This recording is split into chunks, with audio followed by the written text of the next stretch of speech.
అలాగే ప్రిన్సిపాల్ కిరణ్మయ్య గారికి, చైర్మన్ గారు ఇంకా రానప్పటికీ కూడా నాకు మంచి మిత్రుడైనటువంటి రత్తయ్య గారికి, ఈ స్కూల్స్లో చదువుతున్నటువంటి పిల్లలకు, వారి తల్లిదండ్రులకు అందరికీ నా హృదయపూర్వక నమస్కారాలు. చాలా సంతోషంగా ఉంది.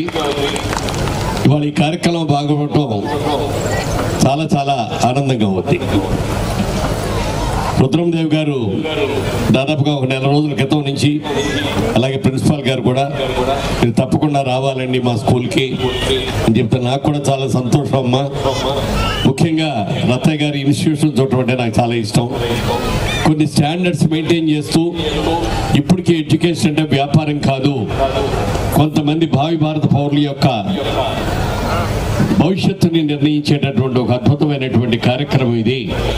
కేవలం డబ్బులు సంపాదనే కాకూడదు, ఒక కమిట్మెంట్తో చేయాలి అని కొన్ని నియమాలు నిబంధనలు కూడా పెట్టుకొని వాటిలన్నింటినీ కూడా తూచా తప్పకుండా పాటిస్తూ చక్కగా చేస్తున్న ఈ ఇన్స్టిట్యూట్లో వాళ్ళు పాల్గొనడం నా అదృష్టంగానే నేను భావిస్తున్నాను. ఒకప్పుడు మనం అందరం కూడా వ్యవసాయ కుటుంబాలమే, పల్లెటూరు నుంచి వచ్చిన వాళ్ళమే. అందరూ అనుకునేవాళ్ళు మాకు 10 ఎకరాల పొలం ఉంది, మా పిల్లలకి ఏం ఉద్యోగాలు చేయాలా, ఊళ్ళో వెళ్ళాలా, చాలే 10th వరకు చదువుకుంటే చాలు, లేకపోతే 6th వరకు చదువుకుంటే చాలు, ముఖ్యంగా ఆడపిల్లలకి ఎందుకు చదువు, వాళ్ళు ఉద్యోగాలు చేయాలా, ఊళ్ళో వెళ్ళాలా, మొగుడికి ఉత్తరాలు రాసుకునే వరకు స్టాండర్డ్ ఉంటే చాలే అనేవారు. మరి వాళ్ళ పరిస్థితులు మారిపోయినాయి. ఇవాళ డబ్బు ఎంత ఉన్నది అనేది కాదు ముఖ్యం. ఏ పిల్లలకైనా ఏం చదువుకున్నారు, వాళ్ళ కాళ్ళ మీద వాళ్ళు నిలబడగలుగుతున్నారా లేదా, వాళ్ళ జీవితాన్ని ముందుకు తీసుకెళ్ళగలరా లేదా, రేపు పొద్దున పెట్టిన పిల్లలకి వీళ్ళు సరైన దారిలో పెంచగలరా లేదా అనే దాని మీద ఇవాళ ప్రతి ఒక్కళ్ళు కూడా ఆలోచిస్తున్నారు.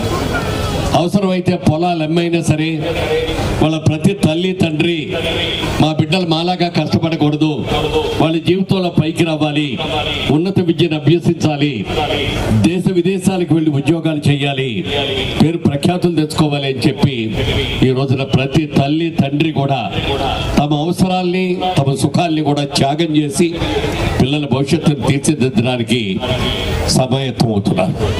నిజంగా ఇది చాలా గొప్ప విషయం. మరి పిల్లలు కూడా, మీ తల్లిదండ్రులందరూ కూడా ఎలా అయితే మీకోసం సాక్రిఫైస్ చేసి మిమ్మల్ని ఉన్నత స్థితిలో చూడాలని కోరుకుంటున్నారో, అదేవిధంగా మీరు కూడా కష్టపడి చదవాల్సిన అవసరం ఎంతైనా ఉంది. అలా చదివితేనే మీ తల్లిదండ్రుల ఆశల్ని, ఆశయాల్ని తీర్చిదిద్దిన వారు అవుతారు.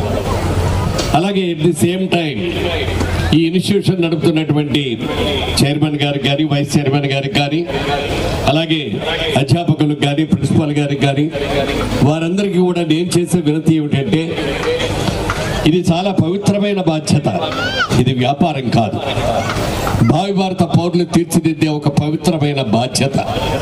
ఈ బాధ్యతలో మనం ఎంతవరకు సక్రమంగా నిర్వహిస్తున్నామని ఆలోచించాలి తప్ప దీనిలో మనకి ఎంత లాభం వస్తుంది అనేది కాదు ఆలోచించవలసింది. డబ్బులు ఎంత సంపాదించినా మనం తినేది ఆ 4 ముద్దలే, అంతకంటే ఎక్కువ తినలే.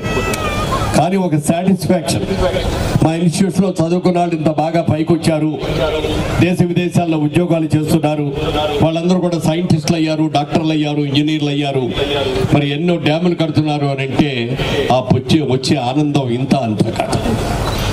ఓ సందర్భంగా తానా అసోసియేషన్ను ఆహ్వానాన్ని అందుకొని ఇక్కడి నుంచి మేము కొంతమంది అమెరికా వెళ్ళాం. అలా వెళ్ళినప్పుడు ఈ ఇన్స్టిట్యూషన్ చైర్మన్ గారు అయినటువంటి రత్తయ్య గారు కూడా మేమందరం కలిసి వెళ్ళడం జరిగింది. విమానంలో మాట్లాడుకునేటప్పుడు మురళీమోహన్ గారు, మీరు చాలాసార్లు వెళ్ళి వచ్చినట్టున్నారు కదా, పైగా మీరు సినిమా యాక్టర్లు కాబట్టి అందరికీ తెలుస్తుంది, అక్కడ మాకెవరు తెలుసండి, అక్కడ సరిగ్గా మమ్మల్ని రిసీవ్ చేసుకుంటారో లేదో అన్నట్టుగా డౌట్ అంటే నేను అన్నా, సార్ మీరు మాకంటే ఎక్కువ పాపులర్ అండి, మేము ఊరికినా మా సినిమా చూసేవరకే మమ్మల్ని హలో అంటారు, బాగున్నారా అంటారు, మహా అయితే ఓ ఫోటో దిగుతారు, ఇంకా ఇప్పుడు కొత్తగా వచ్చిన సిస్టంతో సెల్ఫీ తీసుకుంటారు. కానీ మిమ్మల్ని అలా కాదండి. వాళ్ళ ఇన్స్టిట్యూట్లో మీరు చదువుకుని ఇవాళ ఈ స్టేజ్కి రావడానికి మీరు కారణం, మీ ఇన్స్టిట్యూట్లో మీరు బ్రహ్మాండంగా చెప్పబట్టి మేమందరూ కూడా ఒక క్రమశిక్షణతో చదువుకోబట్టి ఈ రోజున దేశ విదేశాలకు వచ్చాం, అమెరికా లాంటి దేశాలకు వచ్చాం అని చెప్పి మిమ్మల్ని గుండెల్లో పెట్టుకొని చూస్తారండి అని చెప్పారంటూ అంత జరిగింది. మరుసటి రోజు అక్కడికి వెళ్ళగానే మమ్మల్ని అందరినీ కూడా మొదటైతే అందరూ వచ్చారు, షేక్ హ్యాండ్ ఇచ్చారు, అయిపోయింది, ఫోటోలు దిగేశారు. కానీ రత్తయ్య గారిని కలుసుకున్న తర్వాత ఒక్కొక్కళ్ళు కూడా ఎంతో ఆనందంగా ఆయనకి పాద నమస్కారాలు చేసి ఆయన్ని కావలించుకొని మీ మూలంగా మేము ఈ స్టేజ్కి వచ్చామండి, ఇవాళ మేము వచ్చామంటే దీనికి కారణం మీరు మా ఊరు రావాలి, మా ఇంటికి రావాలి, మేము కష్టపడి సంపాదించుకున్న మా ఇల్లు చూడాలి మీరు అని చెప్పి ప్రతి ఒక్కళ్ళు కూడా వచ్చి ఆయన ఆత్మీయంగా మరి పలకరిస్తూ ఉంటే ఆహ్వానిస్తూ ఉంటే నేను చెప్పాను రత్తయ్య గారితో, చూసారా రత్తయ్య గారు మీకు ఎంతమంది ఫ్యాన్స్ ఉన్నారు, మా ఫ్యాన్స్ ఉంటే హలో చెప్పేవాళ్ళే, మిమ్మల్ని గుండెల్లో పెట్టుకుని చూసే మీ ఫ్రెండ్స్ అందరూ ఉన్నారండి అని చెప్తే చాలా ఆనందపడ్డారు ఆయన. ఇది నిజం, నిజానికి నిజం ఇది, ఇందులో ఏమి కల్పితం లేదు, ఖచ్చితంగా అక్షరాల 100% జరిగింది. ఎవరికైనా ఏ విద్యార్థికైనా తను చదువుకునే స్కూల్ కావచ్చు, కాలేజీ కావచ్చు, లేకపోతే పోస్ట్ గ్రాడ్యుయేషన్ కాలేజీలు కావచ్చు, ఎక్కడైనా సరే ఆ రోజుల్లో ఉండే ఆ మేనేజ్మెంట్తో కానీ ఆ ప్రొఫెసర్స్తో కానీ లేకపోతే అప్పుడున్న క్లాస్మేట్స్తో కానీ ఆ అనుబంధాన్ని జీవితంలో ఎప్పటికీ మర్చిపోరాడు. ఎన్నేళ్ళు అయిపోయినా మా కాలేజీ డేస్, మా హై స్కూల్ డేస్, మా స్కూల్ ఎలిమెంటరీ స్కూల్ డేస్ అంటూ వాటిల్ని జ్ఞప్తికి తెచ్చుకుంటారు తప్ప వాటిని మర్చిపోరు. అలాంటి ఒక అద్భుతమైనది ఇవాళ రోజు చూస్తే అమెరికాలో ఉన్నత విద్య చదువుకొని డాక్టర్లు గాను, ఇంజనీర్లు గాను, ప్రొఫెసర్లు గాను ఉన్నది ఎక్కువ మంది ఎవరు అంటే ఇండియన్స్.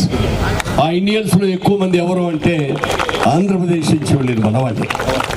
ఇంతమంది అక్కడికి వెళ్ళి ఒక అద్భుతంగా అక్కడ పేరు తెచ్చుకొని భారతదేశం నుంచి వచ్చిన వాళ్ళందరూ కూడా చాలా కమిటెడ్గా ఉంటారు, చాలా నీతిగా ఉంటారు, నిజాయితీగా ఉంటారు, కష్టపడి పనిచేస్తారు అని చెప్పి వాళ్ళందరితో కూడా పేరు ప్రఖ్యాతులు సంపాదించుకున్నారంటే మన వాళ్ళు పడే కష్టం అలాంటిది.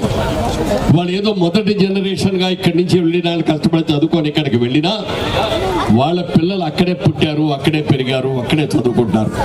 వాళ్ళ సెకండ్ జనరేషన్, థర్డ్ జనరేషన్ పిల్లలు కూడా మనం గర్వంగా చెప్పుకునేటట్టుగా అద్భుతమైన మార్కులతో చదువుకొని అక్కడ ఉన్న అమెరికన్స్ కూడా కాంపిటేటివ్గా అయిపోయి వాళ్ళందరినీ కూడా డామినేట్ చేసి ఇవ్వగలుగుతున్నారంటే మన పిల్లలు ఎంత బాగా చదువుతున్నారు. అలాగే తల్లిదండ్రులు కేవలం ఏదో పెంచాము వాళ్ళ బతుకులు వాళ్ళు బతుకుతారులే మనకెందుకు అని అనుకోకుండా రాత్రి మగళ్ళు వాళ్ళ కెరియర్ గురించి చక్కగా ఆలోచించి క్రమశిక్షణతో వాళ్ళందరినీ చదివించారు కాబట్టి వాళ్ళ సెకండ్ జనరేషన్, థర్డ్ జనరేషన్ కూడా చాలా బాగుంది. ఇవన్నీ కూడా చూస్తుంటే మనకి చాలా ఆనందం కలుగుతుంది. నేను ఒకసారి ఒక ఆయన్ని అడిగాను అక్కడ అమెరికాని, సార్ ఇక్కడ మీరు డాక్టర్లు కావాలి అనుకుంటే ఎవరు డాక్టర్లు ప్రిఫర్ చేస్తారండి అని అడిగాను.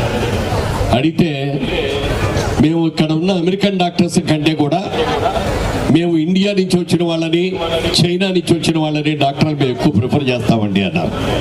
ఎందుకనండి అన్నారు. మామూలుగా వీకెండ్ శుక్రవారం సాయంత్రం వచ్చిందంటే అమెరికాలో ఉండే వాళ్ళందరూ కూడా ఎక్కడో వీకెండ్ కానీ వెళ్ళిపోతారు, మళ్ళీ మండే మార్నింగ్ దాకా ఎక్కడ ఉన్నారో కూడా దొరకదు. కానీ మన వాళ్ళు అలా కాదు, శనివారం అయినా, ఆదివారం అయినా, అర్ధరాత్రి అయినా, అపరాత్రి అయినా ఏదైనా అవసరం వచ్చి ఫోన్ చేస్తే వెంటనే అటెండ్ అవటం, వాళ్ళకి ట్రీట్మెంట్ చేయటం, డబ్బు సంపాదన ముఖ్యం కాదు అనుకొని వాళ్ళకి సేవ చేయటం ఇవన్నీ కూడా చేస్తారు. అందుకని మాకు బాగా ఇండియన్ డాక్టర్స్ అన్నా, అమెరికన్ డాక్టర్స్ అన్నా ఇష్టం అని చెప్పి వాళ్ళు చెప్తే నాకు చాలా గర్వం అనిపించింది. ఇంకో సేయింగ్ ఉంది, మీకు మీరు కూడా వినే ఉంటారు, if you want money power you go to America అన్నారు, because you know the power of the dollar. అలాగే if you want man power you go to China అన్నారు. వాళ్ళు మనకంటే శారీరకంగా చిన్నవాళ్ళు అయినప్పటికీ కూడా అద్భుతంగా కష్టపడి పనిచేస్తారు. రోజుకి 15 గంటల దాకా పనిచేస్తూ ఉంటారు. మగవాళ్ళందరూ ఫ్యాక్టరీలో, ఇండస్ట్రీస్లో పనిచేస్తూ ఉంటే ఆడవాళ్ళంతా మార్కెటింగ్లో పనిచేస్తూ ఉంటారు. అలాంటి మ్యాన్ పవర్ కావాలంటే చైనా వెళ్ళాలి అన్నారు. If you want brain power you go to India అన్నారు. బికాజ్ ఇండియన్స్కి మనకు ఉన్నటువంటి బ్రెయిన్ పవర్ ప్రపంచంలో ఎవరికీ లేదని మనకు గర్వంగా చెప్పుకోవచ్చు. అలాంటి బ్రెయిన్ పవర్ ఉన్న మన పిల్లలందరినీ కూడా సరైన పద్ధతుల్లో మనకు గైడ్ చేసి సక్రమంగా కనుక వాళ్ళకి శిక్షణ ఇప్పించి మంచి దారిలో పెడితే ఈ ప్రపంచంలో వీళ్ళ చడిపడిన వాళ్ళు ఎవరు ఉన్నారు. అలాంటి మంచి అవకాశాలు ఉన్నాయి మనకి. ఈ అవకాశాన్ని మీరు, మేము, మనము అందరం మరి సద్వినియోగం చేసుకొని సక్రమైన పద్ధతిలో వాళ్ళని కనుక దారిలో పెట్టగలిగితే ఇక స్కై ఈజ్ ద లిమిట్. వాళ్ళని చూసి మనం అంత గర్వపడచ్చు. మా పిల్లలు ఇంత ఘనంగా ఉన్నారు, మా పిల్లలు ఇంత పేరు ప్రఖ్యాతులు తెచ్చుకున్నారు, మా పిల్లలు మేమందరం కూడా గర్వపడే రీతిలో ఉన్నారు అని చెప్పుకుంటే ఎంత ఆనందం కలుగుతుందో మీకు అందరికీ తెలుసు. అందుకని మీరు చేయవలసింది కూడా ఒక మంచి ఇనిషియేషన్. ఇవాళ ఒక విజ్ఞాన్ రత్తయ్య గారు అంటే విద్యా సంస్థలంటే నిన్న ఇవాళ పెట్టినే కాదు, దాదాపుగా 30 సంవత్సరాల పైనుంచి 30 అయిందా 40 అయిందా